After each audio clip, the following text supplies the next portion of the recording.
बिस्मिल्लाहिर्रहमानिर्रहीम। अज़ीज़ तलबा, मैं अपने चैनल लर्न विद आसिफ पे आपके लिए हाजा हैदर अली आतिश की गज़ल नहम क्लास उर्दू की लाया हूँ। आप मेरे चैनल को सब्सक्राइब कर सकते हैं, लाइक कर सकते हैं, बेल आइकन दबा सकते हैं ताकि आपको आने वाली हर नई वीडियो का बर वक्त जो है ना अपना मैसेज मिलता रहे। तो चलें जी, बिस्मिल्लाह करते हैं।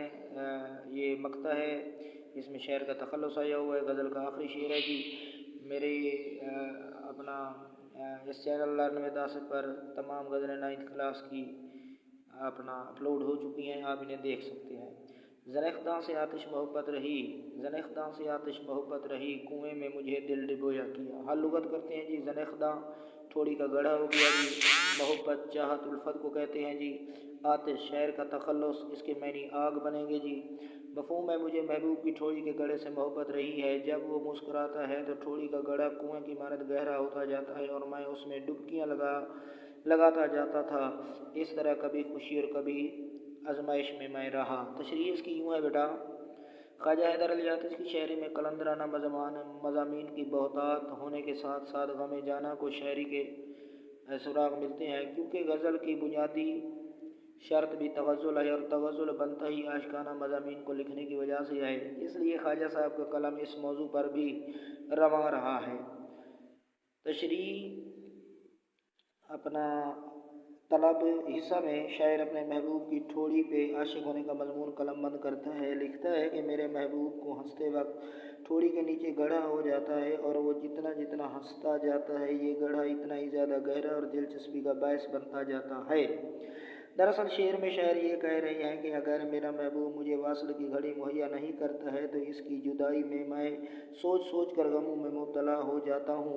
मेरी कल्बी कैफियत इंतहाई ख़राब होती है, लेकिन फिर भी मैं इस ख्याल से खुश होता हूँ कि कभी न कभी किसी घड़ी फिर मुझे महबूब का दीदार हासिल हो जाएगा। मेरी ख्वाहिश और मेरे गम का सारा दारोमदार मेरे महबूब के हिज्र और वसाल पर मबनी है। बकौल शायर नासिर काज़मी, गम है या खुशी है तू, गम है या खुशी है तू, मेरी ज़िंदगी है तू। इसी तरह एक और शायर ने भी अपने महबूब के मिलने को दुनिया भर की खुशियाँ और इसकी दूरी को गम से तशबीह दी थी, क्योंकि वो समझता है कि दोस्त का मिल जाना दरअसल खुशियों का हासिल हो जाना है और इसकी दूरी अज़ाब में मुब्तला होने का नाम है। बकौल शायर, तुम सामने जब आ जाते हो यकलख्त ये क्या हो जाता है, तुम सामने जब आ जाते हो यकलख्त ये क्या हो जाता है, मैं दिल से जुदा हो जाता हूँ, दिल मुझसे जुदा हो जाता है। शेर हज़ा में भी शायर की कुछ ऐसी ही हालत हो चुकी है। वो फरमा रहे हैं, मेरा महबूब जितना मुझ पर मेहरबान होता है वो ज़ोर ज़ोर से मुस्कुरा रहा होता है, मगर उसे क्या खबर इसका खिल उठना मेरी मौत का सबब बन रहा है।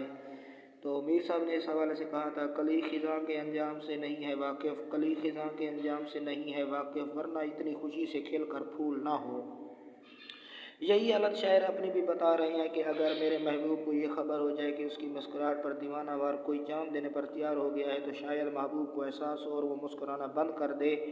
बकौल शायर मोमिन खा मोमिन कहते हैं जी, बेरोए मिसल अब्र ना निकला गुबार दिल, बेरोए मिसल अब्र ना निकला गुबार दिल, कहते थे इनको बर के तबस्सुम हंसी से हम। Thank you ji.